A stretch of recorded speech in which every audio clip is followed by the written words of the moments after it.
Hello बच्चों, नमस्कार, good morning. क्या हाल है सभी के? उम्मीद करता हूँ अच्छे होंगे और पढ़ाई भी आपकी अच्छी चल रही होगी।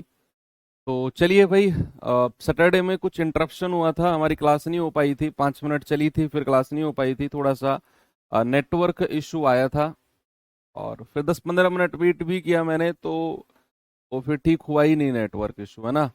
एनीवे, उस चीज़ को आज कंप्लीट करते हैं। आज हमारा पार्ट 3 जो हम सैटरडे में कर रहे थे वो आज कंप्लीट करेंगे। तो चलिए, कुछ पार्ट बचा हुआ है, फिर उसको करके हम क्रॉस मेथड शुरू करते हैं। एक ऐसा मेथड जो कम से भी कम 3 टाइप के सवालों में, और तीनों टाइप मोस्ट इंपोर्टेंट है आपके एग्जाम के लिए, उन तीनों टाइप्स को कवर करता है आपका क्रॉस मेथड। उसे फिर हम पढ़ेंगे। तो अभी इसमें एक कल की क्लास और जाएगी आपका रेशियो एंड प्रोपोर्शन में, और फिर परसों हम लोग प्रोपोर्शन पढ़ेंगे, और परसों आपका ये चैप्टर एंड भी हो जाएगा। ठीक है भाई। और फिर परसों के बाद में अपना जो नेक्स्ट होगा उससे हम अपना एक नया चैप्टर शुरू करेंगे। अब नए चैप्टर में देखेंगे कि क्या हम मिक्सचर एलिगेशन कर सकते हैं या पार्टनरशिप कर सकते हैं। देखो, मिक्सचर एलिगेशन और पार्टनरशिप दोनों ऐसे चैप्टर हैं जो उतने इंपॉर्टेंट नहीं है, मतलब वहां से क्वेश्चन बड़ा रेयर बनता है। तो मैं सोच रहा हूँ कि इन दोनों चैप्टर को, जब इतने इंपॉर्टेंट है ही नहीं, तो इन्हें हम लास्ट में शिफ्ट करेंगे, है ना। उससे पहले हम एवरेज करेंगे, क्योंकि वहां से एक सवाल कंफर्म भरना ही है भाई।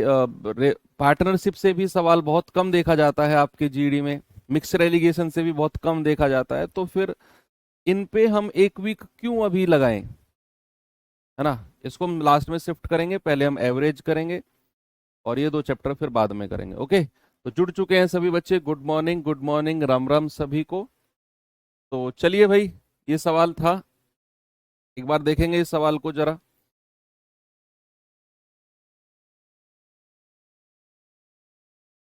ये 2-3 सवाल हैं बच्चे, इन्हें कंप्लीट करेंगे जल्दी से।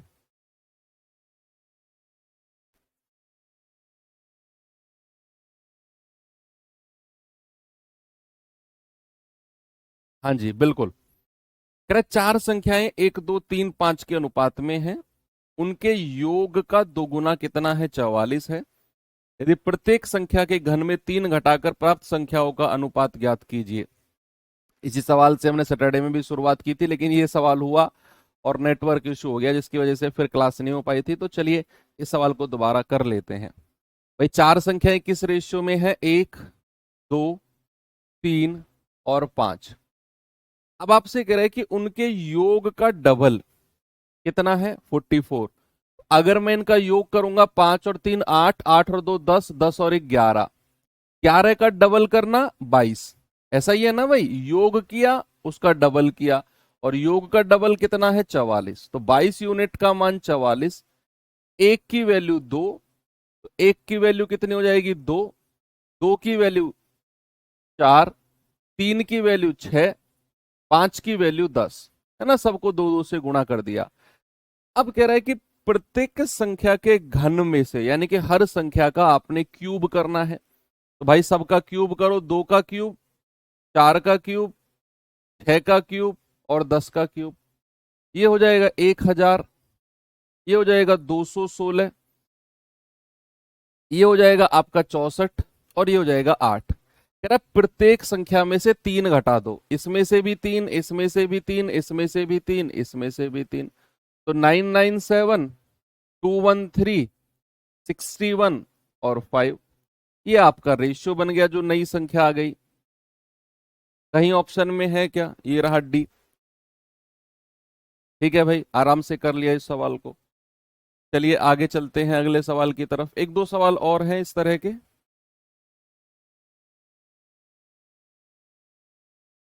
देखिए एक बार, एसएससी जीडी 2024 का ही पूछा गया सवाल है बच्चे। सवाल है, यदि 70,000 को एबीसी के बीच इस प्रकार बांटा जाता है कि ए अनुपात बी 2-3 है और बी अनुपात सी 4-5 है, इसमें ए का हिस्सा क्या होगा? सबसे पहले तो आपको ए बी सी का रेशियो चाहिए, है कि नहीं भाई? सबसे पहले क्या चाहिए? सबसे पहले ए बी सी का रेशियो चाहिए। हाँ, इसको 997 कर लेना, सॉरी। तो क्या मैं ये कह सकता हूं कि अगर मेरे पास ए बी का रेशियो है कितना, ए बी का रेशियो 2-3, अरे भाई बी और सी का रेशियो कितना है, बी और सी का रेशियो है मेरे पास 4-5। तो सबसे पहले क्या करना है, हमें ए बी सी का रेशियो चाहिए, ए बी सी का रेशियो हमको चाहिए। तो बनाइए ए बी सी का रेशियो। आप कहेंगे कि सर ये 2-3 हो गया और 4-5 को नीचे की लाइन में लिखेंगे। पहले में तो क्रॉस मल्टीप्लाई करो, 2 चौके 8, फिर सीधा मल्टीप्लाई कर दो, 4 तिया 12, और फिर क्रॉस कर दो, 5 तिया 15, यानी कि 8, 12 और 15, 8, 12 और 15 ये रेशियो आ गया। अब कह रहे हैं कि टोटल है 70,000 जिसको बांटा गया है। तो अगर मैं इसका टोटल करता हूं तो 15 और 12 27, 27 और 8 35, 35 यूनिट का मान कितना दे रखा है उसने, 70,000। तो एक यूनिट का मान आएगा 35 दूनी 70, 2,000 है भाई। एक यूनिट की वैल्यू कितनी आ गई, 2,000। अब आपसे कह रहा है ए का हिस्सा बता दो कितना है। आप कहेंगे सर ए का हिस्सा तो 8 यूनिट है, 8 यूनिट का मान कितना हो जाएगा, 8 गुणा 2,000। और ये आ जाएगा आपका बड़ा सिंपल सा कि सर ए का जो हिस्सा है वो 16,000 यानी कि 16,000 आपका बिल्कुल सही हो जाएगा। ओके, सिंपल सी बात थी, कोई प्रॉब्लम किसी को नहीं है। ए बी का रेशियो दे रखा है, बी सी का दे रखा है। तो पहले मैंने ए बी सी का रेशियो निकाला, फिर उसने बोला है कि इन ए बी सी तीनों को 70,000 रुपए को बांटना है तीनों में। तो तीनों में बांट दिया, यानी कि तीनों का योग किया, टोटल 70,000, एक का मान 2,000, तो 8 की वैल्यू आ जाएगी आपकी 16,000। ठीक है भैया, आगे बढ़े, ये सवाल करिए जरा।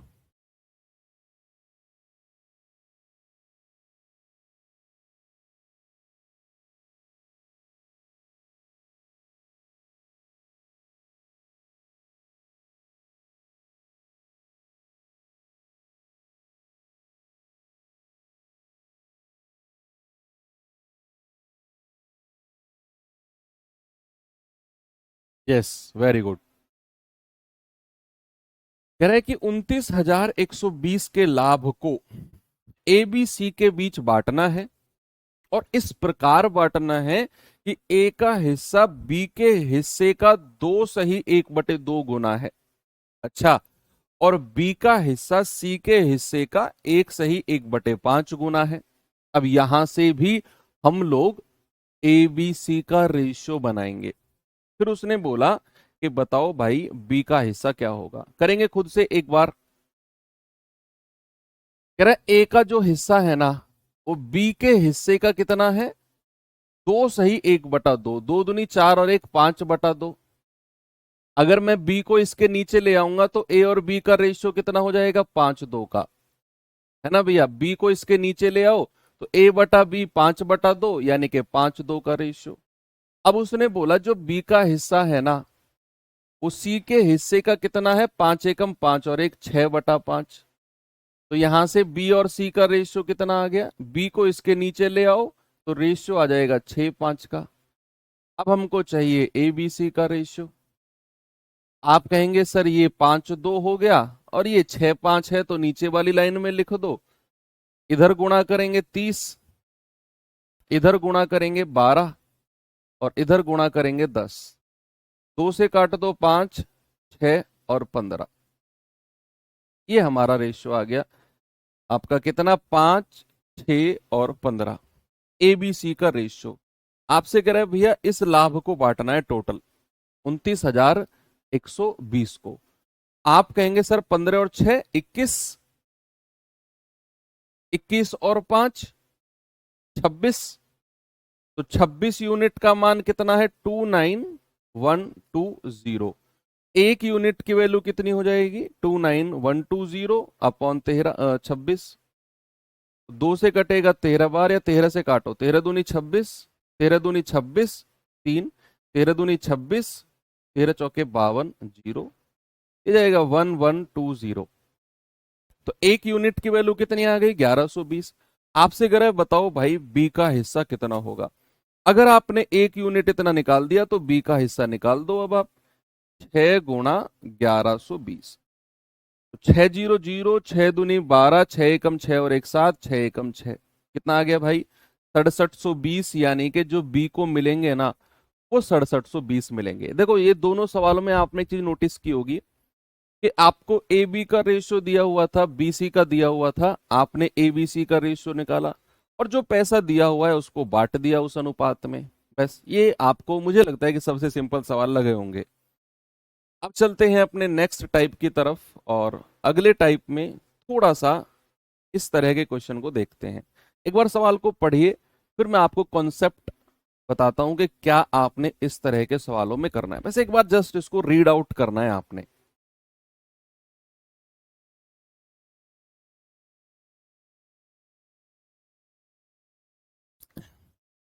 भाई सवाल है, एक निश्चित धनराशि को ए बी सी के बीच 2 5 7 के अनुपात में बांटा जाना था, लेकिन गलती से इसे 5 2 7 के अनुपात में बांट दिया गया और इस प्रकार बी को 150 रुपए की हानि हो गई। बताओ वो धनराशि कितनी थी? बताइए भैया।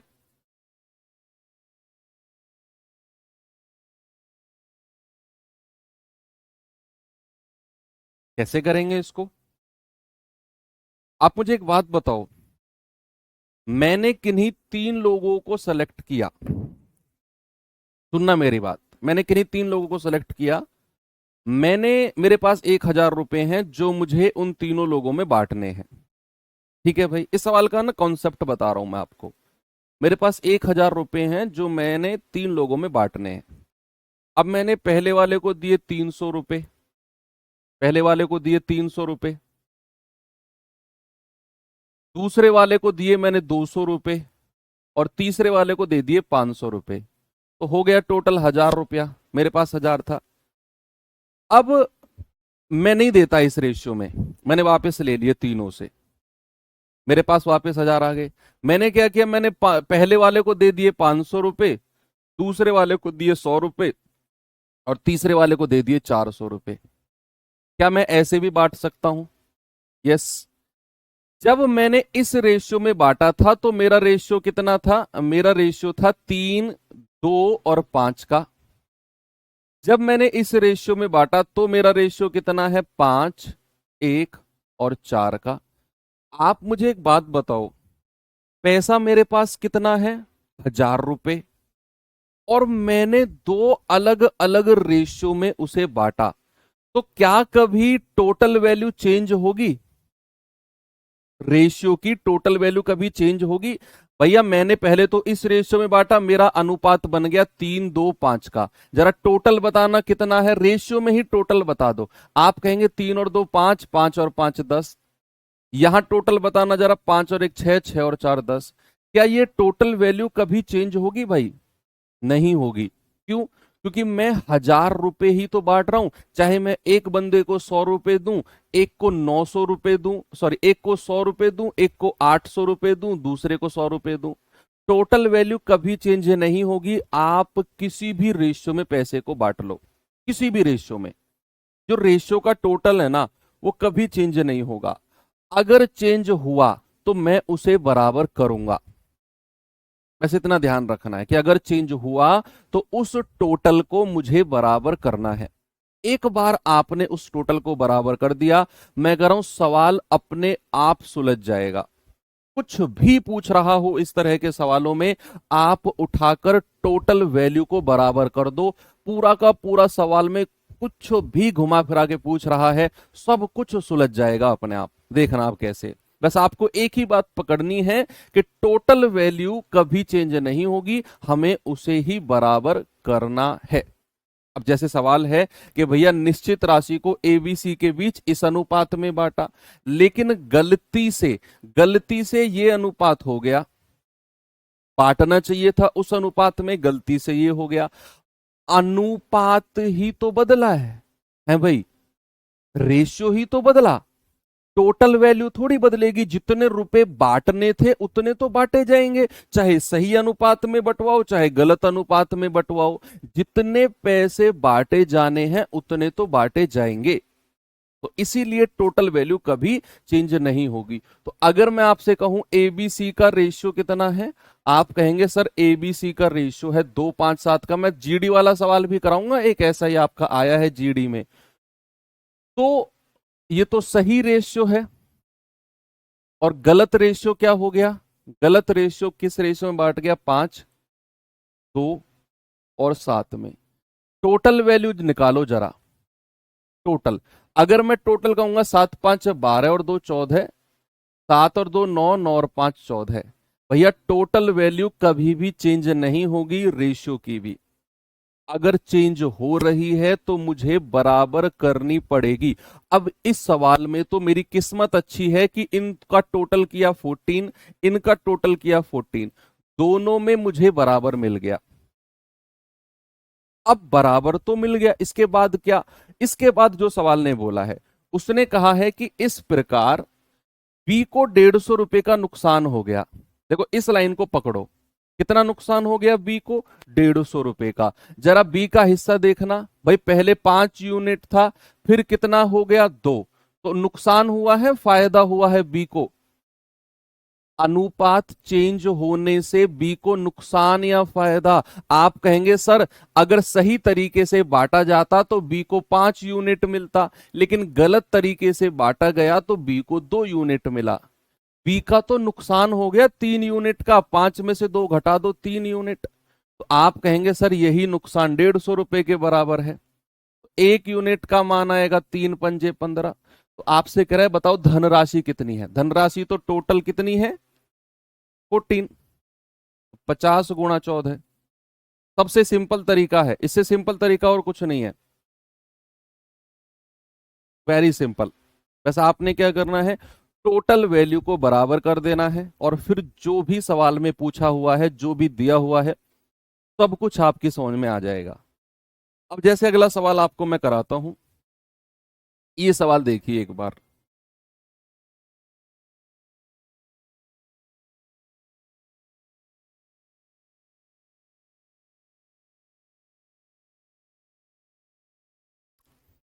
सवाल है एक निश्चित राशि को ए और बी के बीच 8-5 के अनुपात में बांटा जाना था सही तरीके से, लेकिन गलती से इसे 5-8 के अनुपात में बांट दिया। भाई सही तरीके से तो उस रेशियो में बांटा जाना था, लेकिन गलत से तो ऐसे बांट दिया। अब आपसे कह रहे हैं अंत में ए को अपने मूल हिस्से से 300 रुपए मिले। अच्छा, कह रहा है बताओ वह धनराशि कितनी है, बताओ कितनी है। बस यही करना है आपने कि भैया ए और बी का सही रेशियो क्या है जो बांटा जाना था, सही रेशियो पहली लाइन में लिखा हुआ है। उसने कहा भाई सही तरीके से तो 8-5 के अनुपात में बांटा जाना था, 8-5 के रेशियो में, लेकिन गलत तरीके से किस रेशियो में बट गया, गलत तरीके से तो 5-8 के रेशियो में बट गया। मैंने कहा कि रेशियो कोई भी हो, अनुपात कोई भी हो, टोटल वैल्यू कभी भी चेंज नहीं होगी, क्योंकि वो एक निश्चित धनराशि को ही बांट रहा है। एक ही पैसा है जिसे वो बांट रहा है, एक बार सही तरीके से बांट दिया और एक बार गलत तरीके से बट गया, पैसा तो सेम है दोनों जगह। तो इसीलिए हम टोटल वैल्यू को बराबर करते हैं, 8 और 5 13, 5 और 8 13। अरे मेरी किस्मत अच्छी है, इसमें भी मुझे टोटल वैल्यू बराबर मिल गई। अगर नहीं मिलती तो मैं करता एलसीएम लेकर, अगर है तो फिर कोई प्रॉब्लम नहीं है, फिर सवाल को आगे पढ़ो। उसने कहा अंत में ए को अपने मूल हिस्से से 300 रुपए कम मिले, ए को 300 रुपए। अब जरा ए का जिक्र करना भाई, जब ए की बात आई गई है तो ए का जिक्र कर लो कि भैया ए को पहले 8 रुपए मिल रहे थे, अब 5 मिलने लग गए। क्या मैं ये कह सकता हूं कि ए को तो 3 रुपए कम मिल रहे हैं यहां पर? अगर मैं अनुपात में देखूं तो ए को तो 3 रुपए कम मिल रहे हैं, और सवाल कह रहा है भैया 300 रुपए कम, तो 3 यूनिट का मान 300, एक का मान कितना होगा, 300 से काट दो 100 बार, 1 यूनिट का मान 100। आपसे कह रहा है टोटल धनराशि कितनी है, भैया टोटल तो 13 है, किधर से भी ले लो 13 यूनिट का ही मान निकालना है। कितना आ जाएगा बच्चे? 1300 रुपये। ये टोटल धनराशि है बस। Option C. आगे बढ़ो। चलो ये सवाल करिए जरा।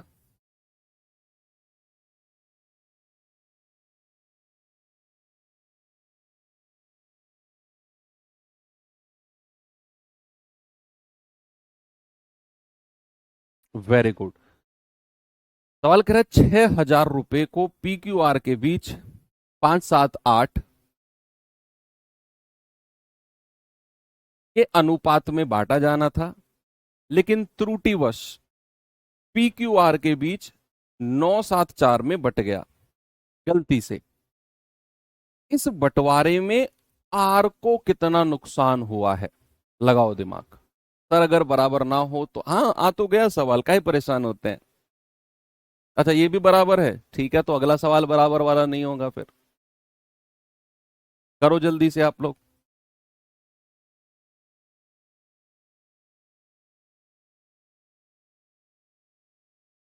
आजकल बराबर वाले सवाल आ रहे हैं, ज्यादा परेशान नहीं कर रहा है एग्जामिनर, उसको पता है कि बच्चे के पास टाइम कम है, तो पहले से ही बराबर बना के देता हूं।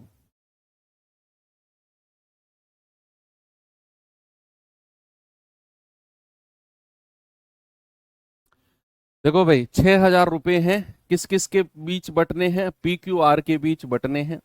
किस रेशियो में? सही रेशियो क्या था जिसमें बांटा जाना था?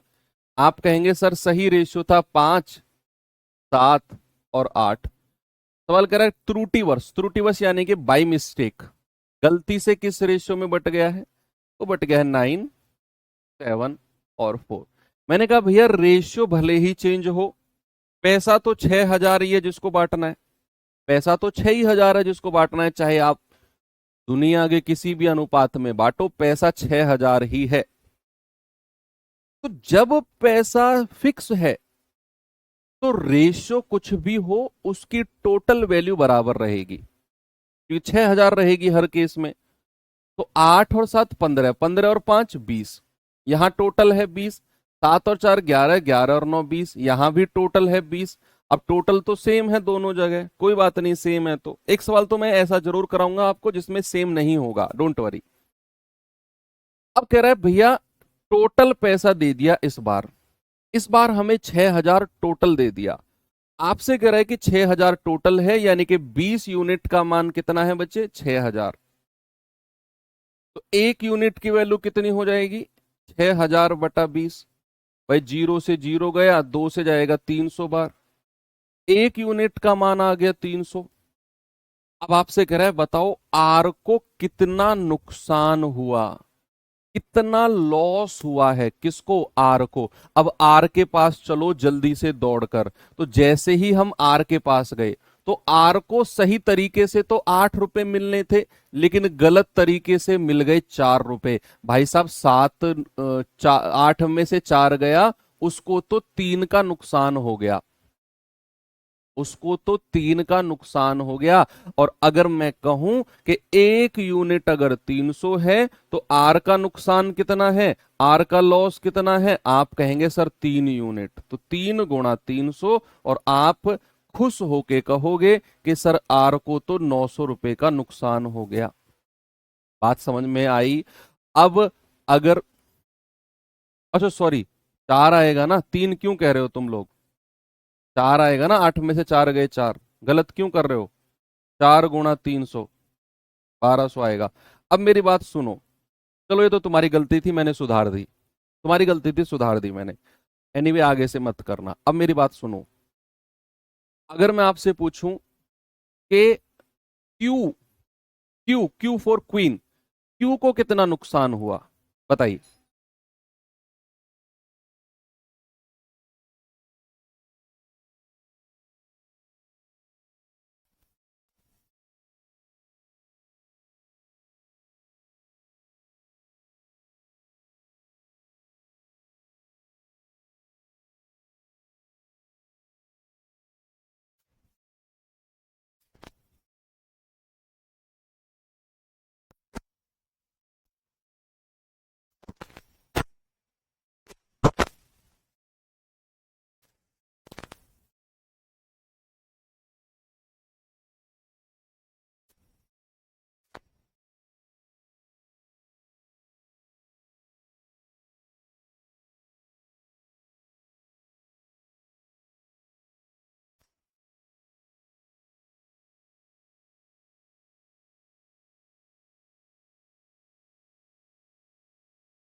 चलिए भाई, क्या बताया आपने? आपने कहा नो लॉस नो प्रॉफिट। क्यों? देखो, हमें निकालने की जरूरत भी नहीं थी। हमें बस यहां पर एक चीज देखनी थी कि भैया यहां क्यू को 7 यूनिट मिल रहा है और यहां भी 7। No profit no loss. अगर मैं पी की बात करूंगा तो यहां पी को 5 यूनिट मिल रहा है और यहां 9 यूनिट। अरे भैया, पी को तो 4 का प्रॉफिट हो गया। पी को तो 4 का प्रॉफिट हो गया। अगर मैं पी की बात करूंगा कि भैया पी को 5 रुपए पहले मिल रहे थे, अब 9, तो 4 रुपए का प्रॉफिट। जो नुकसान आर को हुआ वही प्रॉफिट पी को हो जाएगा, क्योंकि क्यू तो न्यूट्रल बैठा है, क्यू का तो नो प्रॉफिट नो लॉस है। तो भैया जो इसका नुकसान हुआ वो पी के पास चला जाएगा। बड़ी सिंपल सी बात है। चलिए आगे चलते हैं। इस तरह का जो जीडी में आया हुआ सवाल है, ये देख लो। ये सवाल आपके जीडी में बना है।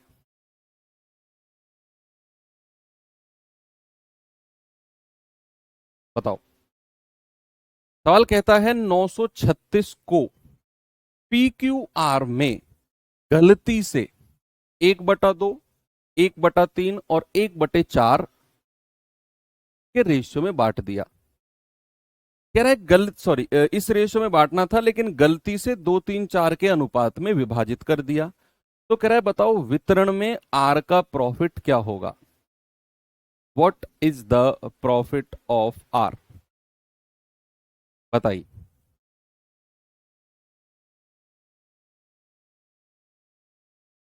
What is the profit of are?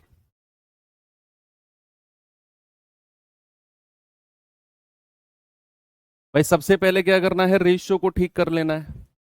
हमसे कह रहे हैं कि भैया पी क्यू आर है और किस रेशियो में बांटा जाना, गलती से किस रेशियो में, सॉरी, किस रेशियो में बांटा जाना था, 1/2, 1/3 और 1/4। तो इस रेशियो को आसान बनाना या स्टैंडर्ड रेशियो में बदलना आपको आता है? स्टैंडर्ड रेशियो में बदलना आपको आता है कि नहीं? है ना? तो आप कहेंगे सर 2, 3 और 4 का एलसीएम कितना होता है, 12। 12 की गुणा तीनों में कर दो। 12 की गुणा किस में कर रहे हैं, तीनों में। यहां भी और यहां भी।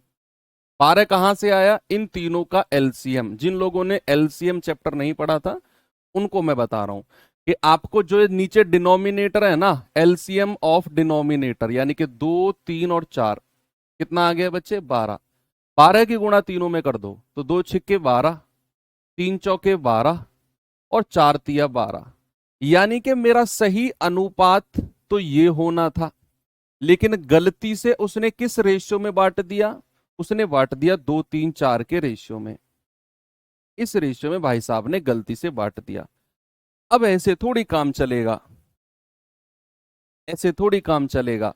मैंने कहा टोटल रेशियो कभी भी चेंज नहीं होता है, रेशियो की टोटल वैल्यू। तो आप कहेंगे सर यहां अगर मैं टोटल करूंगा ना यहां पर, तो ये जाएगा 6 और 4 10, 10 और 3 13। यहां अगर मैं टोटल करूंगा तो 2 और 3 5, 5 और 4 9। एक तरफ 13, एक तरफ 9। अब यहां फंसेगी बात आकर, क्योंकि यहां टोटल की वैल्यू बराबर है ही नहीं, बराबर करनी पड़ेगी, तब जाकर हम सवाल में आगे कुछ कर पाएंगे। तो 13 और 9 को बराबर करने के लिए क्या करो भाई, दोनों को प्राइम है, सह अभाज्य है।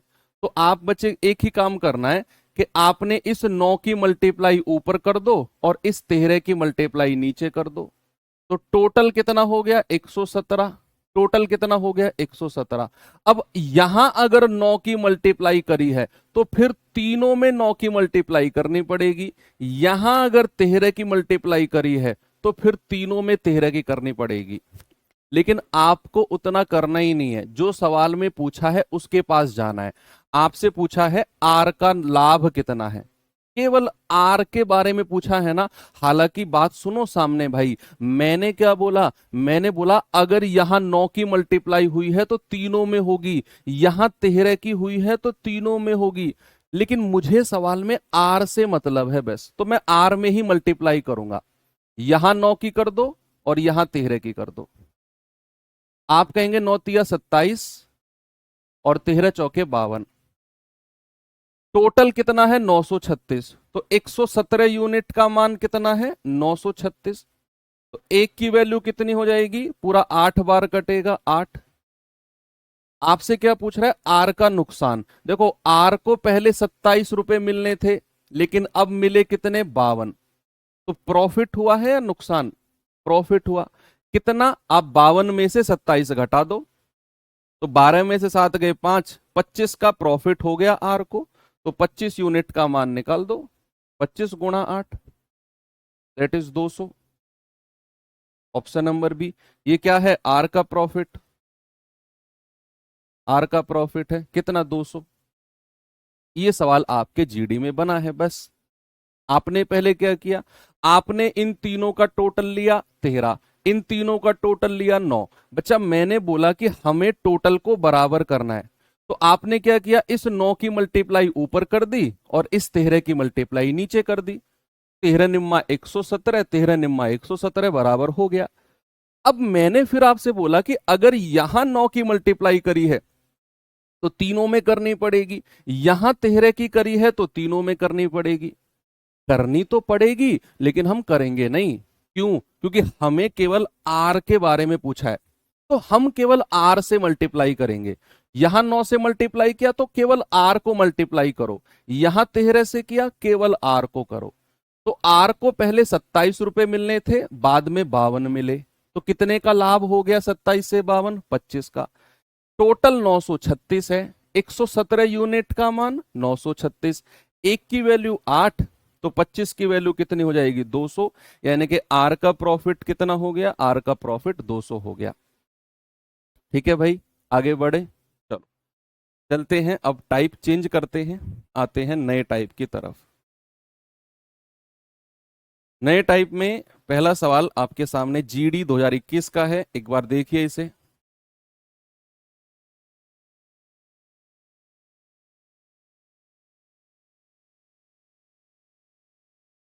करिए बच्चे इस सवाल को जरा।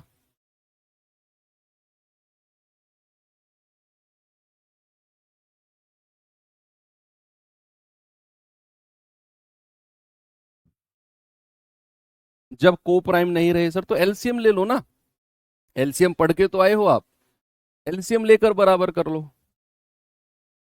भाई मान लो मुझे 2 और 6 को बराबर करना है, तो मैं इन दोनों का एलसीएम ले लूंगा, 6 आएगा।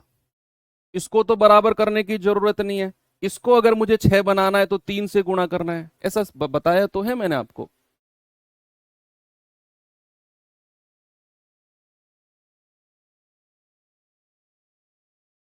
सवाल है 1600 छात्रों के स्कूल में लड़के और लड़कियों का अनुपात, रेशो 11:9 है। कितने और लड़कों का दाखिला किया जाए, कितने और लड़कों का दाखिला किया जाए ताकि उनका अनुपात 4:3 हो जाए। ये बड़ा अच्छा सवाल है। 1600 छात्र हैं, बॉयज और गर्ल्स का रेशियो दे रखा है, कह रहा है कितने और लड़कों को दाखिला दिया जाए कि उनका अनुपात 4:3 हो जाए। यहां टोटल बराबर मत करना है, यहां कुछ और टाइप का सवाल है ये।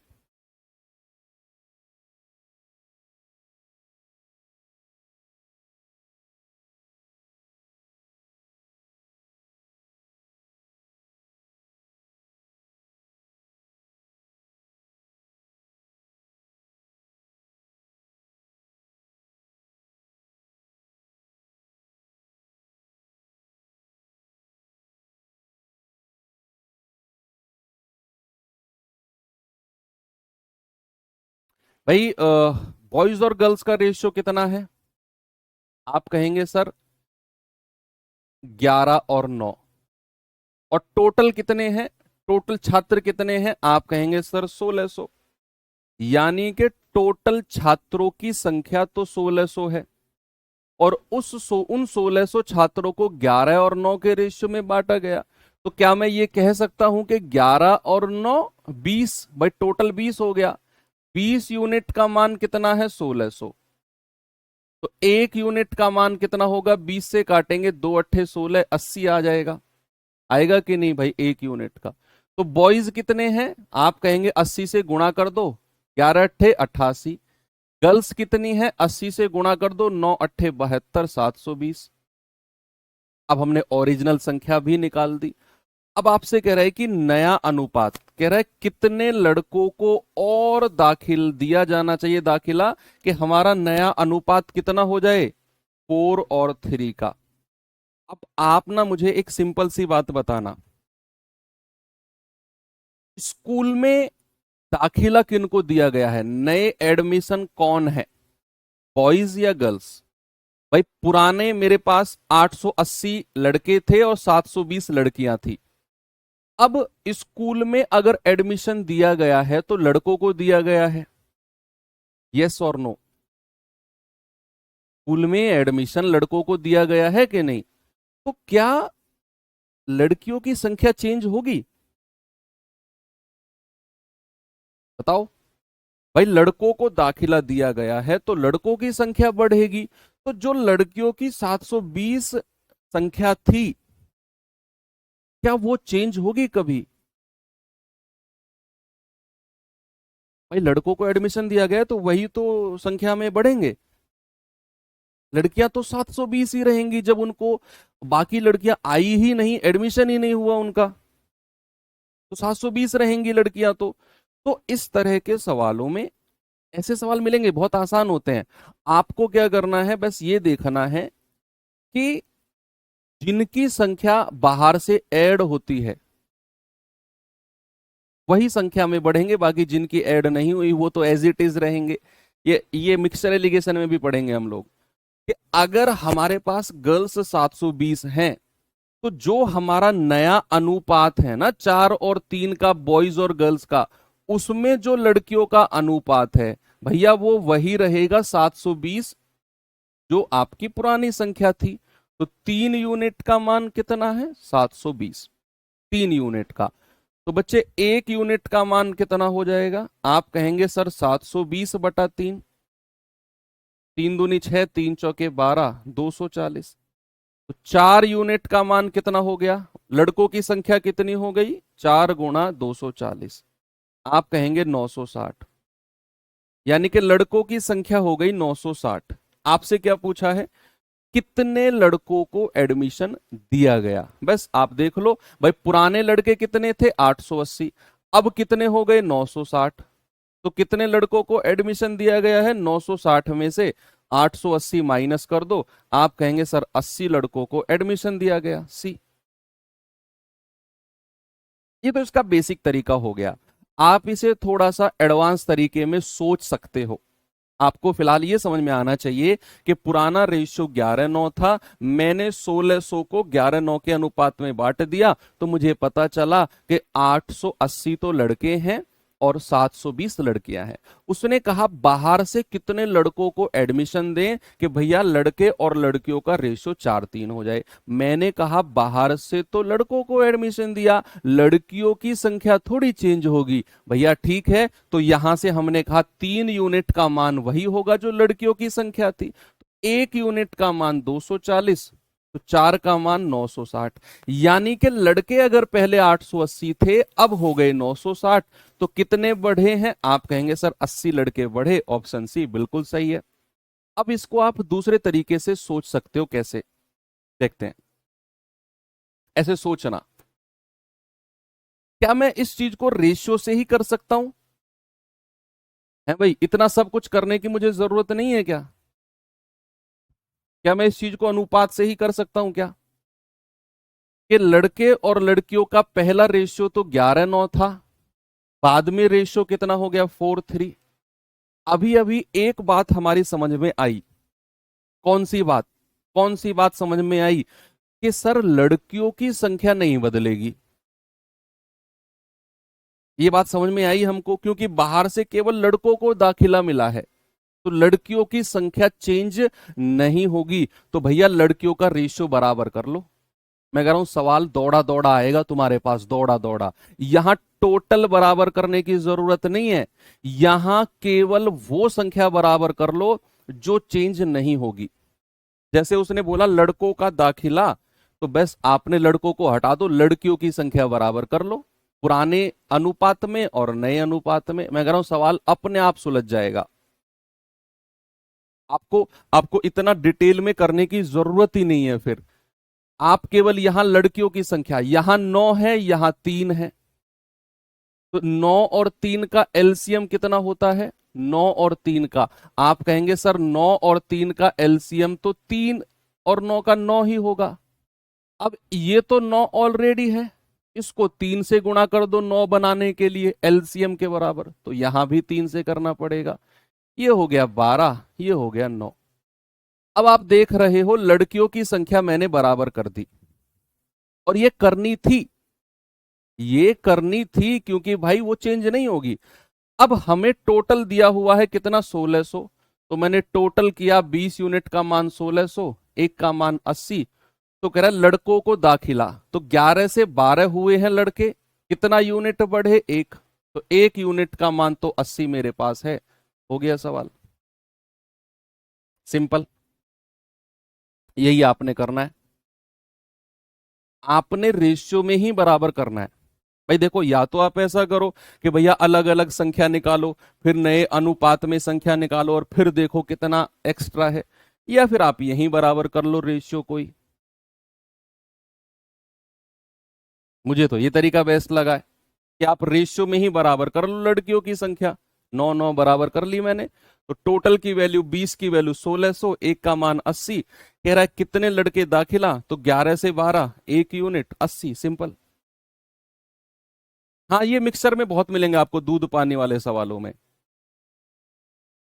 मिक्सर में तो इस तरह के टाइप आपको मैं अलग से ही कराऊंगा भर भर के। बस याद रखना वहां पर कि सर ये रेशियो में हमने कॉन्सेप्ट देखा था। ये सवाल देखिए एक बार।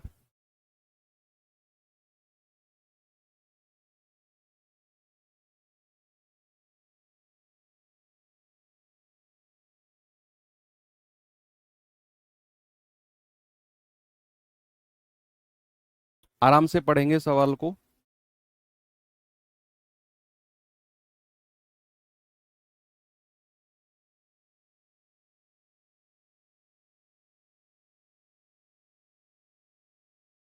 सवाल कह रहा है एक गांव में लड़कों की संख्या और लड़कियों की संख्या का अनुपात 5:3 है, बॉयज एंड गर्ल्स। यदि 40% लड़के और 60% लड़कियां एक परीक्षा में शामिल हुए। अच्छा, तो परीक्षा में शामिल होने वाले लड़कों और लड़कियों की संख्या और उसी परीक्षा में शामिल ना होने वाले की संख्या का अनुपात बताओ।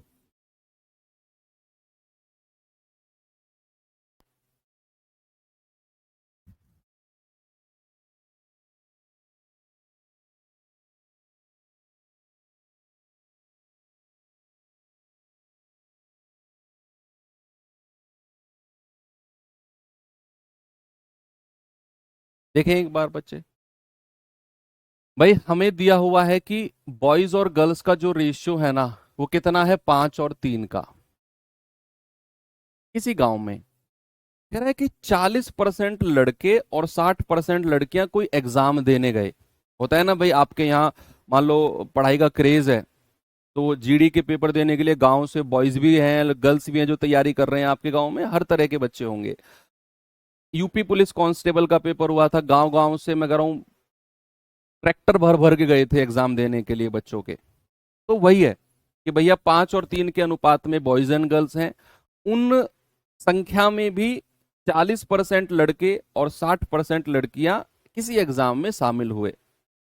अब कह रहे परीक्षा में शामिल होने वाले टोटल स्टूडेंट और परीक्षा में शामिल ना होने वाले टोटल का रेशियो बताना है। अब ऐसा सवाल जब भी आपके सामने आए, सुनो सामने प्यारे भाई, कि आपको कोई रेशियो दिया हो, आपको कोई रेशियो दिया हो और फिर परसेंटेज निकालने की बात करें।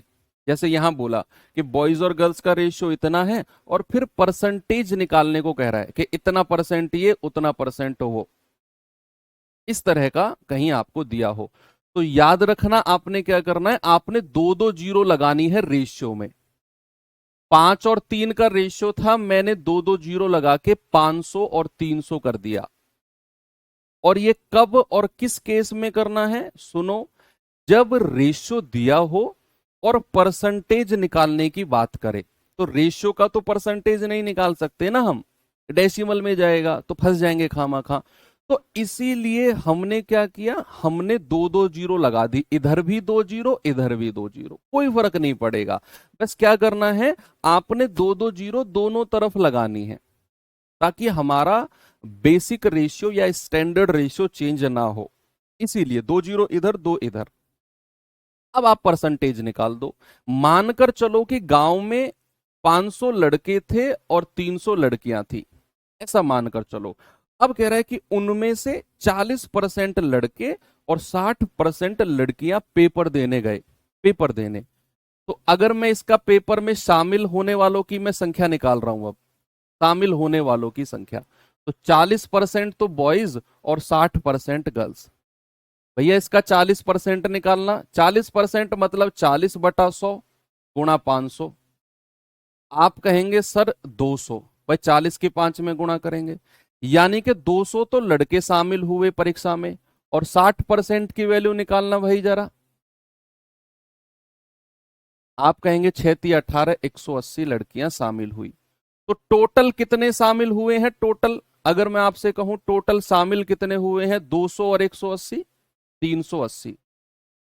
यानी कि इतने बच्चे तो परीक्षा में शामिल हुए हैं।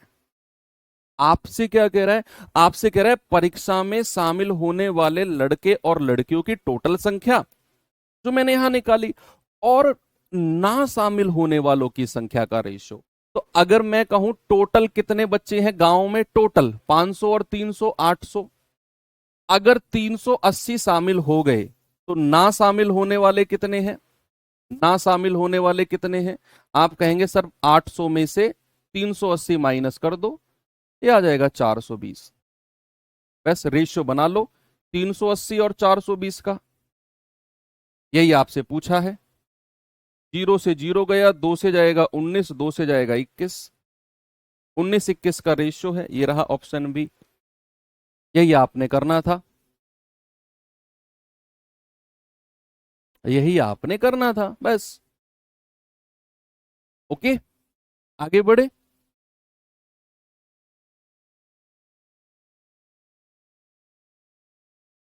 ये सवाल देखिए भाई जरा।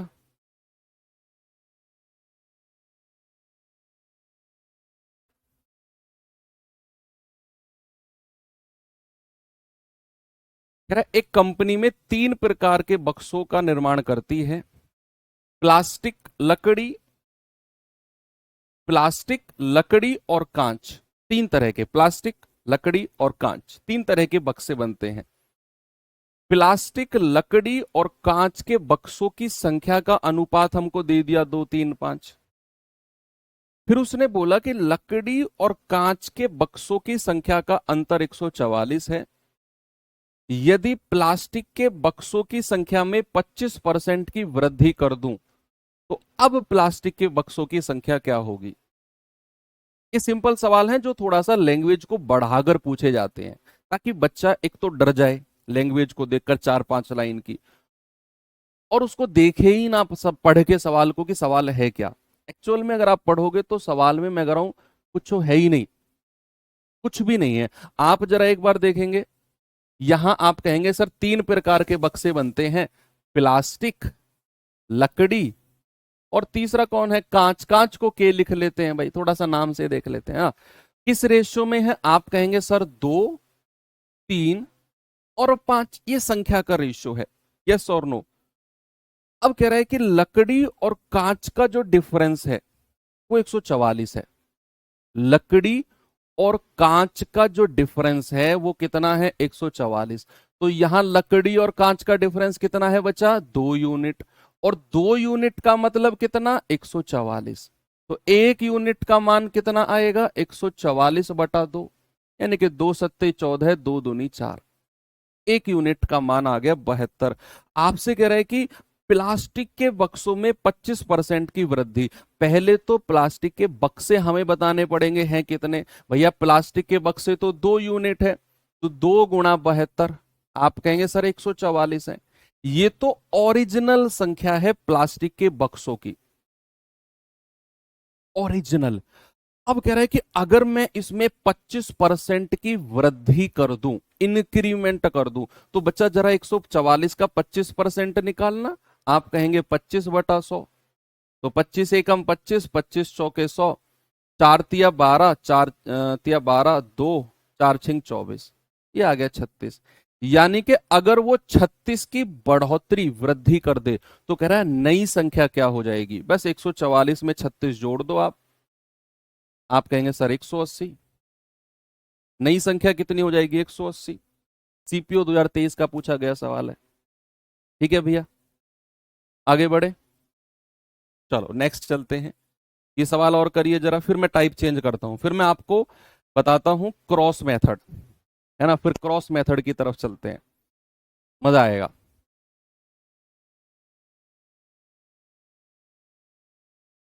बताइए।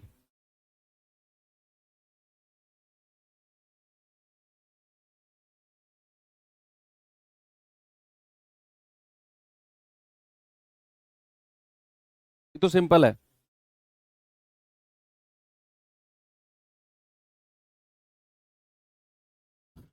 कह रहा है एक कंपनी में कर्मचारियों की कुल संख्या 960 है टोटल। सर 125 क्यों नहीं किया परसेंट? कर लो, आपने परसेंटेज पढ़ा हुआ है ना, कर लो, कोई प्रॉब्लम नहीं है।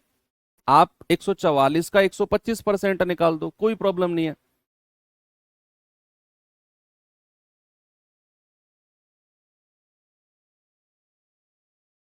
बताओ भाई। क्यों भाई साहब? रेड टी शर्ट बताओगे नहीं जब तक मैं नहीं बताऊंगा, ऐसे ही देखते रहो बस। बिल्कुल भी मत, कॉपी पे तो नजर कर ही मत लेना। यस आप। और मेरे कहने के बावजूद भी ये रेड वाले टी शर्ट वाले भैया नहीं कर रहे हैं।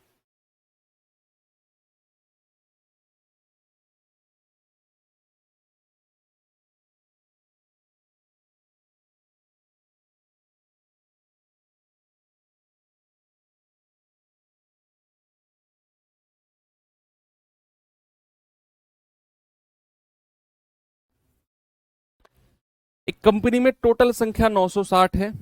यदि कंपनी में महिला कर्मचारियों की संख्या 420 फीमेल, तो कंपनी में पुरुष की संख्या और महिला की संख्या का रेशियो। देखो ये सिंपल बात है भैया, इसमें कुछ नहीं करना। ये सवाल आया था आपका अभी 2023 सीएचएसएल में, तो मैंने रख दिया, नहीं तो रखने लायक था नहीं सवाल। कह रहे कि भाई टोटल कितनी है, टोटल संख्या कितनी है? 960। फीमेल, फीमेल कितने हैं? 420। तो मेल कितने हो जाएंगे? मेल घटा दो आप, 0, 4, 5, 540 हो जाएंगे। तो कह रहे पुरुष की संख्या और महिला की संख्या का रेशियो, मेल और फीमेल का रेशियो पूछा है। तो 540 और 420 का रेशियो। 0 से 0 जाएगा, 6 से जाएगा 6×7 = 42 और 6×9 = 54। कितना आ गया बच्चे रेशियो? 9:7। Option number D. ये था नहीं लाने लायक सवाल, एनीवे ले आया मैं। चलो अब खत्म करते हैं इन चीजों को और अब चलते हैं अपना मोस्ट इंपोर्टेंट पार्ट। मैं कहूं the most important part of this chapter. सुन लो मेरी बात, मैं भविष्यवाणी कर रहा हूं आज ही। आपके एग्जाम में जिस भी शिफ्ट में आप बैठोगे, एक सवाल क्रॉस मेथड पे 100% मिलेगा। नहीं तो मेरी आज की बात याद रखना, एनालिसिस करते टाइम याद दिलवा दूंगा आज का दिन मैं आपको, जब आपके पेपर के एनालिसिस करवा रहा हूँ। इतने कॉन्फिडेंस के साथ मैं कह रहा हूं तो कुछ सोच समझ के ही मैं कह रहा हूँगा। 100% क्रॉस मेथड पे। क्रॉस मेथड कोई टाइप नहीं है, ये एक मेथड है जो 3 तरह के सवालों में लगता है। आने वाले 3 टाइप के सवालों में आपका क्रॉस मेथड लगेगा। कौन से टाइप के सवालों में, वो भी मैं आपको बता देता हूं। तो चलिए, टॉपिक का नाम है बच्चे क्रॉस मेथड।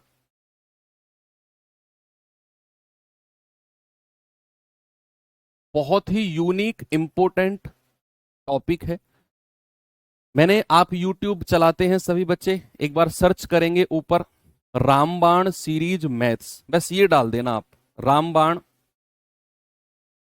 Series maths. तो वहां पर ना 8 क्लास मिल जाएंगी मेरी, 8 क्लास यूट्यूब पर। उसमें मैंने ऐसे ही यूनिक टॉपिक्स को कराया हुआ है। जब आपका पिछले वाले आपके सीनियर थे ना, GD SSC GD last time exam हुआ था, उनके एग्जाम से 10 दिन पहले मैंने वो 8 क्लास कराई थी। और मेरा विश्वास करो, हर क्लास से सवाल बना था, हर क्लास से। तो उनमें एक क्रॉस मेथड भी है, तो वहां भी मैंने आपको ये पढ़ाया हुआ है। तो चलिए, क्या है क्रॉस मेथड? सबसे पहले ये देखते हैं कि क्रॉस मेथड किस किस तरह के सवालों में लगेगा। पहले मैं लिखवा देता हूं किस किस तरह के सवालों में लगेगा, और आप उसे लिख सकते हैं, नहीं तो आप देख सकते हैं। फिर जब हम उन टाइप के सवालों में, उन तरह के सवालों में चलेंगे ना, तो फिर आपको समझ में आएगा। सबसे पहले आप ये देखेंगे किस किस तरह के सवालों में लगता है। भैया सबसे पहला तरीका जो है कि जब, मैं बड़ी सिंपल लैंग्वेज में लिख रहा हूं, जब एक रेशियो जब एक रेशियो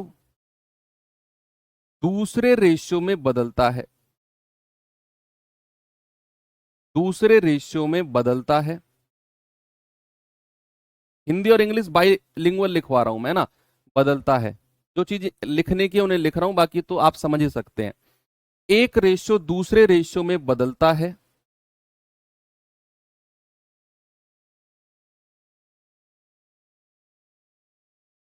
एक रेशियो कुछ जोड़ने कुछ जोड़ने या घटाने पर दूसरे रेशियो में बदलता है।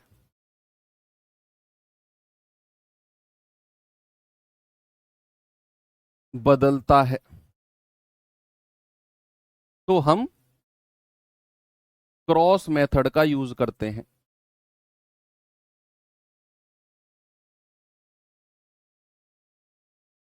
यूज करते हैं, ठीक है भाई।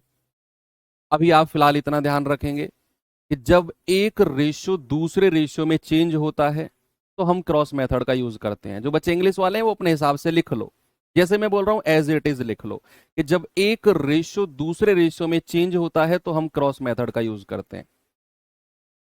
दूसरा, ये टाइप है अपना अलग, ये अपना अलग टाइप है इस तरह का, मैं कराऊंगा आपको। दूसरा टाइप कौन सा है जिसमें क्रॉस मेथड लगता है? जब क्वेश्चन में या सवाल में आय या इनकम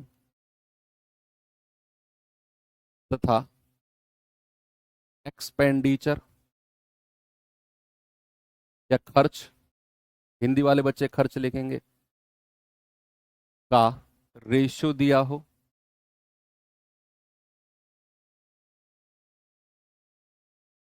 और सेविंग, सेविंग यानी कि बचत, सेविंग रुपए में दी हो।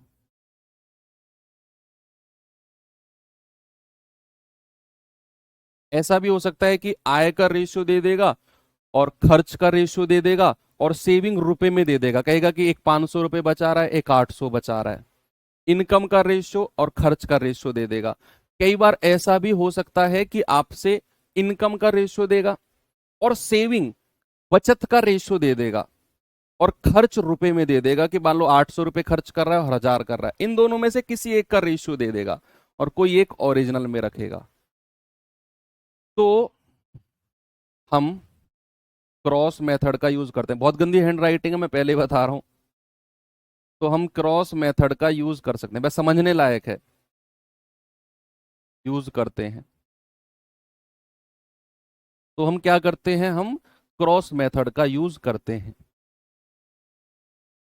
भाई इनकम का मतलब है आय, और एक्सपेंडिचर का मतलब है व्यय, खर्च या व्यय आप बोल सकते हैं। सेविंग का मतलब है बचत। तीनों को मैंने लिख दिया।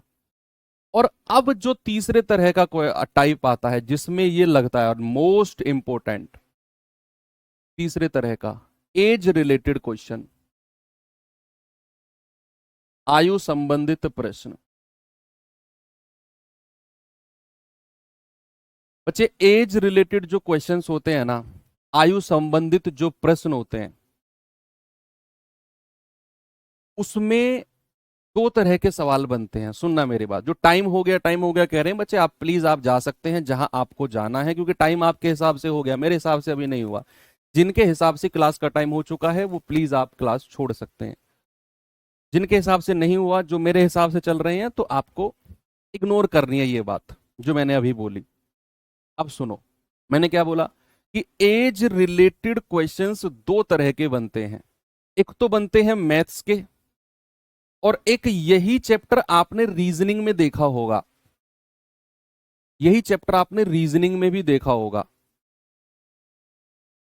रीजनिंग वाला पार्ट जो एज का है वो आप रीजनिंग में पढ़ोगे। पता है, मैं आपको हिंट दे देता हूं कि किस तरह के क्वेश्चंस होते हैं वो रीजनिंग वाले एज के। आपने देखा होगा कि मान लो राम की आय श्याम के 3 गुने से 6 वर्ष कम है, और श्याम की आय जो आय कह रहा हूं, आयु, राम की आयु श्याम की आयु के 6 गुने से 4 वर्ष कम है, और श्याम की आयु मोहन के 3 गुने से 10 साल पहले की 3 गुने से 5 वर्ष कम है। इस तरह के सवाल, जहां वो कहता है कि इतने साल पहले इतने गुने से उतने वर्ष ज्यादा, उतने गुने से उतने वर्ष कम, वो रीजनिंग के सवाल होते हैं। मैथ्स में कौन से सवाल आते हैं? आयु के, जहां आपको रेशियो दिया होगा, जहां आपको क्या दिया होगा, अनुपात दिया होगा कि भैया दो लोगों की आयु का अनुपात इतना है और इतने साल पहले ये अनुपात इतना हो जाएगा। क्योंकि हम ये age related question ratio chapter में पढ़ रहे हैं, तो क्वेश्चन रेशियो के ही बनेंगे कि वर्तमान रेशियो इतना और 4 साल बाद रेशियो उतना। केवल रेशियो के सवाल जो हैं वो आपके एज रिलेटेड क्वेश्चंस मैथ्स के होते हैं। बाकी जो इतना गुना, फलाना गुना, ढिमका गुना जो होता है वो आपके रीजनिंग के होते हैं। उस रीजनिंग में प्रॉपर अलग से आपको चैप्टर संदीप सर कराएंगे उसके लिए। ओके, तो चलिए अब हम चलते हैं अपने टाइप नंबर 1, क्रॉस मेथड का टाइप नंबर 1, फिर टाइप नंबर 2 और फिर टाइप नंबर 3।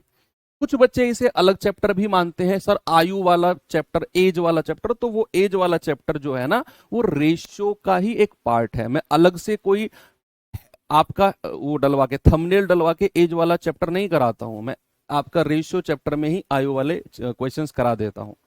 ठीक है, तो कुछ बच्चे मैंने देखा है वो लास्ट तक कहते रहते हैं सर एज वाला चैप्टर आपने नहीं कराया। ये चैप्टर नहीं है, एक टाइप है रेशियो का ही, तो इसे हम यहां पर पढ़ेंगे। ठीक है भाई, तो चलिए स्टार्ट करते हैं अपने पहले सवाल से, और आप देखते ही समझ जाएंगे। जीडी 2024 का पूछा गया सवाल है। मैं कह रहा हूं हर बार हर शिफ्ट में सवाल पूछा गया है, हर शिफ्ट में। देखो एक बार करेंगे बच्चे जरा सवाल को, आराम से पढ़ेंगे। कह रहा है दो संख्याओं के बीच का अनुपात। हाँ यार मैंने देखा है, पता नहीं क्यों, मतलब 8 बजे क्लास आपकी शुरू हुई और 8:50 पे ही कुछ बच्चे कहने लगते हैं सर टाइम हो गया। क्यों भाई, ऐसा क्यों यार? 50 मिनट ही पढ़ना है। कुछ तो क्लास में कोशिश करता हूँ टाइम से शुरू हो, तो 40-45 मिनट, 45 या 50 मिनट में ही आप मैथ सीख जाओगे।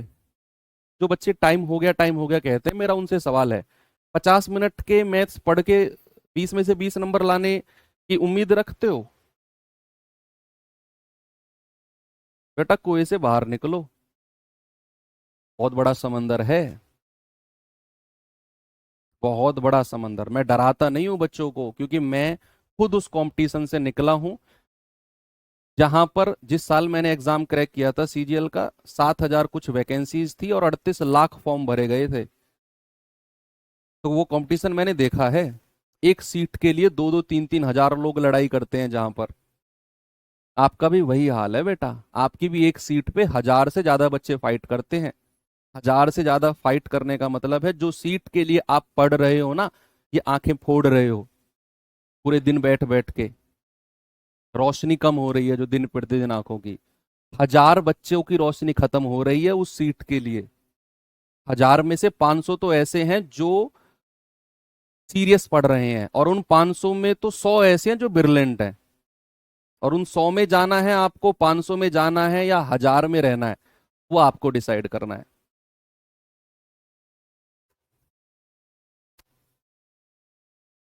अब आप देख लो, दो संख्याओं के बीच अनुपात कितना है, 7-8 का। प्रत्येक संख्या में 4 की वृद्धि की जाए, प्रत्येक संख्या में 4 की वृद्धि की जाए तो अनुपात 9-10 हो जाएगा। तो संख्याओं के बीच अंतर क्या है? अब सबसे पहले तो सवाल को देखकर हमें यह डिसाइड करना है कि क्रॉस मेथड लगेगा कि नहीं। बताओ, क्रॉस मेथड लगेगा कि नहीं? तो क्रॉस मेथड की पहली कंडीशन प्यारे भाई मैंने क्या बताई आपको? मैंने बताई कि जब एक रेशियो दूसरे में चेंज होगा। मैंने क्या बोला? जब एक अनुपात दूसरे में चेंज होगा। हमें यहां बोला गया है कि हमारा एक रेशियो 7-8 का है कि नहीं? और कह रहा है कि प्रत्येक संख्या में 4 की वृद्धि की गई तो अनुपात कितना हो गया, 9-10 का। कितना हो गया अनुपात? यानी कि ये अनुपात इसमें चेंज हो गया। ये अनुपात किस में चेंज हो गया? दूसरे में, 9-10 में। हो गया। तो क्या मैं यहां क्रॉस मेथड लगा सकता हूं? समझ में आ गया ना कि भाई ये पहला अनुपात था, उसने प्रत्येक संख्या में 4 की वृद्धि करी और अनुपात 9-10 हो गया। सर क्रॉस मेथड लगेगा। एक अनुपात दूसरे में चेंज हो गया, क्रॉस मेथड तो 100% लगेगा। आप क्या करेंगे, एक तरफ लिखो पहला अनुपात, दूसरी तरफ लिखो दूसरा अनुपात, नीचे 9-10। इस तरीके से आपने दोनों रेशियो लिखने हैं। अब तीसरा स्टेप आपने क्या करना है, आपसे बोला है कि प्रत्येक संख्या में 4 की वृद्धि करनी है। प्रत्येक संख्या में 4 की वृद्धि, यानी कि इधर भी 4 ऐड कर दो और इधर भी प्लस का 4 लिख दो। अगर उसने बोला कि प्रत्येक संख्या में 4 की वृद्धि, तो आपने क्या करना है, इधर भी प्लस का 4, इधर भी प्लस का 4। तीसरा स्टेप हो गया। चौथे स्टेप में आपने क्या करना है, अब आपने क्रॉस मल्टीप्लाई करनी है। देखो इसकी मल्टीप्लाई इधर करो, अब खुद मत करो, सामने देखो, इस सवाल को सामने देखो। इसकी मल्टीप्लाई क्रॉस की यहां करो तो 10-7-70, और इसकी मल्टीप्लाई यहां करो तो 9-8-72। मैंने क्या कहा, आपने समझा कि 10 की मल्टीप्लाई यहां 70, 9 की मल्टीप्लाई यहां 72। दोनों का डिफरेंस कितना आ गया? दोनों का डिफरेंस आ गया 2। आ गया। अब ऐसे ही क्रॉस मल्टीप्लाई नीचे कर दो कि भाई इसकी मल्टीप्लाई यहां 9-चौकू-36 और इसकी मल्टीप्लाई यहां 10-चौकू-40। अब यहां पर क्या करना है, इन दोनों का डिफरेंस। बच्चे ये वर्ड याद रखना, मैं आपको याद दिलाऊंगा ये वाला वर्ड, डिफरेंस। डिफरेंस का मतलब क्या होता है, बड़ी संख्या में से छोटी संख्या को घटाना होता है डिफरेंस का मतलब। मान लो मैं आपसे कहने लगूं आपके और आपके भाई की उम्र का डिफरेंस कितना है, तो चाहे आपका भाई आपसे बड़ा हो चाहे छोटा हो, डिफरेंस तो आप ये नहीं कहोगे कि सर -2 छोटा है मुझसे। डिफरेंस हमेशा आप कहोगे सर 2 साल छोटा है या 3 साल बड़ा है, ऐसे बोलोगे ना। तो डिफरेंस के लिए हमेशा क्या करना होता है, बड़ी में से छोटी घटाओ। तो 40 में से 36 गया, कितना आ गया, 4। ऊपर का डिफरेंस क्या था, 2 यूनिट। नीचे का डिफरेंस क्या है, 4 यूनिट। तो क्या करना है, ऊपर का डिफरेंस नीचे के डिफरेंस के बराबर कर दो। तो 2 यूनिट का मान 4, 1 यूनिट का मान कितना आएगा, 2। अब 1 यूनिट की वैल्यू 2 आ गई, तो आपसे क्या पूछ रहा है, संख्याओं के बीच अंतर। तो भैया जो ऊपर संख्या है ना, ये हमारी ओरिजिनल जो संख्या थी, इनका डिफरेंस देख लो। तो 7 और 8 का डिफरेंस कितना है, 1 यूनिट, और 1 यूनिट का मान तो हम 2 निकाल चुके हैं। ऑप्शन नंबर ए मेरा सही है। बहुत सारे सवाल करेंगे। मैंने क्या बोला, the ratio between two numbers is 7 and 8। If each if each number is increased by 4, then the ratio become 9:10। then find the difference between the numbers। एक रेशियो तो हमें दिया हुआ है 7-8 का, दूसरा रेशियो 9-10 का। कह रहा है कि each number is increased by 4। दोनों तरफ मैंने प्लस का 4 कर दिया। मैंने कहा 10-7-70, मैंने कहा 9 × 8 = 72, दोनों का अंतर 2। मैंने कहा 9 × 4 = 36, मैंने कहा 4 धाम 40, दोनों का अंतर 4। ऊपर का अंतर नीचे के अंतर के बराबर कर दिया, 2 यूनिट का मान 4, 1 का मान 2। कह रहा है संख्याओं के बीच डिफरेंस, तो 7 और 8 के बीच अंतर कितना है, 1 यूनिट, और 1 यूनिट का मान 2 हमारा आ गया है। ऐसे ही आपने करना है। अब मैं आपको लेकर चलता हूं बच्चे अगले सवाल की तरफ, जल्दी से आप मुझे इसका आंसर बता दो।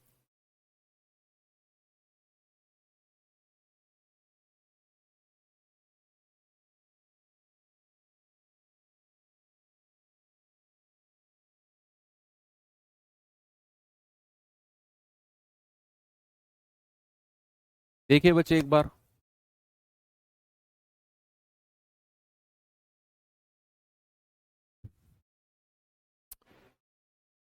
अच्छा रियल कंपटीशन से आपको थोड़ा सा वाकिफ कराऊं। मान लो सीट है 20,000 सपोज। अब आप समझना इस बात को, अपने ऊपर भी लेना आप, मैं डराऊंगा नहीं, मैं कभी डराता नहीं हूं, मैं सच्चाई से वाकिफ कराता हूं, आज नहीं तो कल इस सच से तो वाकिफ आपको होना है। 20,000 सीट है। पिछली बार जो जीडी का एग्जाम हुआ था, आपने बहुत सारे बच्चे देखे होंगे ऐसे कि 1 नंबर से रह गया, 0.5 से रह गया, फाइनल मेरिट में रह गया, फिजिकल में रह गया। ऐसे बहुत सारे बच्चे होते हैं ना कि कुछ फिजिकल में नंबर अच्छे थे, फिजिकल में आउट हो गए, तैयारी नहीं कर पाए।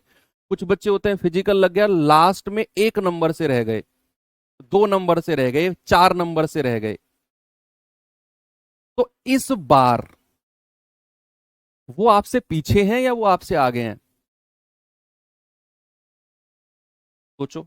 और ऐसे कितने बच्चे होंगे सिलेक्शन की रेस में, आपसे आगे हैं या पीछे हैं, वो आगे हैं। अगर उनके बराबर जाना है या उन, देखो उन्होंने जो आप आज पढ़ रहे हो ना, वो 1 साल पहले पढ़ चुके हैं। वो आप जो सुबह से लेकर शाम तक क्लास कर रहे हो ना बच्चे, वो 1 साल पहले वो चीज कर चुके हैं, आज वो रिवीजन कर रहे हैं बस। तो वैसे ही आपसे आगे हो गए। उनके बराबर में जाना है या उनसे आगे निकलना है, तो भाई आपको उनसे तेज दौड़ना पड़ेगा। तेज यानी कि उनसे ज्यादा टाइम देना पड़ेगा पढ़ाई को, उनसे ज्यादा डेडिकेशन रखना पड़ेगा, तब उनके बराबर में जाओगे या उनसे आगे निकलोगे। नहीं तो वो आगे हैं और आगे रह जाएंगे। आधा कंपटीशन 20,000 में से 7-8 हजार सीट तो, 8-9 हजार सीट तो वही बच्चे ले जाते हैं जो 1 नंबर से रह गए या फिजिकल में रह गए। 9-10 50% सीट ले जाते हैं वो। आपका जो नए फ्रेश बच्चे हैं उनका कंपटीशन तो आधी सीट का ही बचता है, 10,000 का ही। हर कंपटीशन में यही हाल है, चाहे सीजीएल में चले जाओ, चाहे सीएचएसएल में चले जाओ, कहीं भी चले जाओ।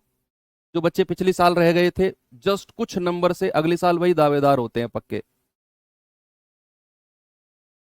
2018 में फाइनल मेरिट से 0.5 नंबर से रहा था मैं, फाइनल मेरिट में। प्री दिया, मेंस दिया, उसके बाद आपका डिस्क्रिप्टिव दिया, सब कुछ दिया, फाइनल मेरिट में 0.5 से बाहर हो गया मैं फाइनल में। लेकिन मुझे अफसोस नहीं हुआ, मुझे ये था कि इस बार 0.5 से है ना, अगले साल 100% मेरा सिलेक्शन है। 19 में हो गया, क्योंकि मुझे पता था कि मैं बिल्कुल सिलेक्शन के पॉइंट पर खड़ा हूं। आप में से भी बहुत सारे बच्चे अभी क्लास देख रहे हैं ऐसे होंगे जो बिल्कुल पिछली बार रह गए होंगे, तो आप जस्ट पॉइंट पे खड़े हो सिलेक्शन के। तेरा दो संख्या 49-64 के अनुपात में है, दोनों संख्याओं में से 10 की वृद्धि की जाती है, तो उनका अनुपात 54-69 हो जाता है। दोनों के बीच डिफरेंस बताइए क्या होगा। चलिए बच्चे ये सवाल आप करना अब, है ना। ठीक है, अब बाकी क्लास हम कल कंप्लीट करेंगे। कल हम क्या करेंगे, क्रॉस मेथड पर जितने भी तीनों टाइप होंगे ना, एक तो ये टाइप, एक अगला इनकम एक्सपेंडिचर वाला, और एक अपना एज रिलेटेड, कल पूरी क्लास हम क्रॉस मेथड को डेडिकेट करेंगे और वहां हर तरह के क्वेश्चंस करेंगे और देखेंगे एक ही मेथड है जो हर टाइप में लग रहा होगा। तो ओके, बाकी मिलते हैं अब कल के सेशन में। मैंने आपको डराया नहीं है, मैंने आपको बच्चे वाकिफ कराया है। मैं नहीं तो कोई और वाकिफ कराएगा, और ये होना बहुत जरूरी है। आपको पता होना चाहिए कि आप जिस फील्ड की तैयारी कर रहे हो उस फील्ड में एक्चुअल में चल क्या रहा है और हमें कितना एक्स्ट्रा मेहनत करनी। आंखें बंद करने से खरगोश को ये लगता है ना कि रोड पे बैठ के आंखें बंद करने से कि जो सामने से गाड़ियां आ रही हैं उनको मैं दिखूंगा नहीं, तो वो उसका वहम है। कंपटीशन से वाकिफ रहना पड़ेगा, तभी आपको पता चलेगा कि हमें कितना एफर्ट लगाना है अभी, है ना। तो करना है इस सवाल को, बाकी कल मिलेंगे इस सवाल के साथ। थैंक यू, बाय बाय, जय हिंद।